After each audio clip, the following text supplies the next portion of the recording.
ঈদের দিন ডিম ভাজি, ডাল আর কান্না ছিল আমাদের কোরবানি। সেদিন প্রতিজ্ঞা করেছিলাম জীবনে এত টাকা ইনকাম করতে চাই যাতে আমার মা বোনকে অন্য বাড়ির দরজায় লাঞ্ছিত না হতে হয়। আমি সাইম, কাতার প্রবাসী। আজ কোরবানির দিন, দেশে বইছে ঈদের আমেজ। আমার পরিবারেও তাই। 1.5 লাখ টাকার গরু নিয়ে তারাও বেশ উচ্ছ্বসিত।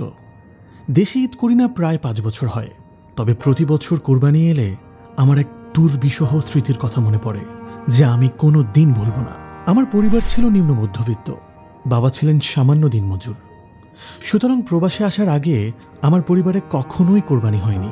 কোরবানি এলে প্রতিবার বাবা কসাই হিসেবে কাজ করতেন, আমি হতাম তার অ্যাসিস্ট্যান্ট। বেশ ভালোই ইনকাম হতো আমাদের, সাথে মাংসও পেতাম।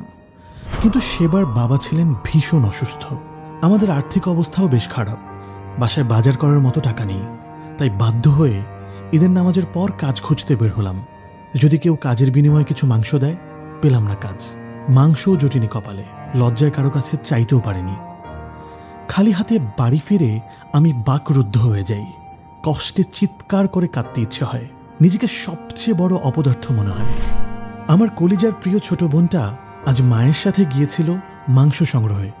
ভিড় ঠেলে এক টুকরো মাংসের আশায় যখন মিয়াবাড়ির গেটে হাত বাড়ায়, ঠিক তখনই গেটটা উপর্যুপরি সবার মুখের উপর বন্ধ করে দেওয়া হয়।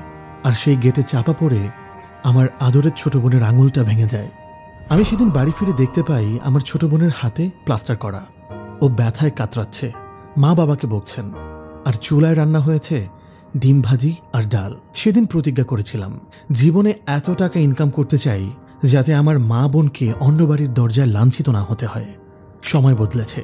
আমি কাতারে আসার পর থেকে প্রতি বছরই আমার বাড়িতে কোরবানি হয়, আনন্দ হয়, উৎসব হয়, পরিবারের সচ্ছলতা ফিরেছে।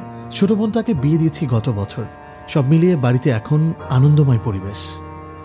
যদিও আমি এই আনন্দ থেকে বহু দূরে, তবে নিজেকে বিলিয়ে দিয়ে পরিবারের আনন্দের মাধ্যম হতে পারাটাই আমার কোরবানি।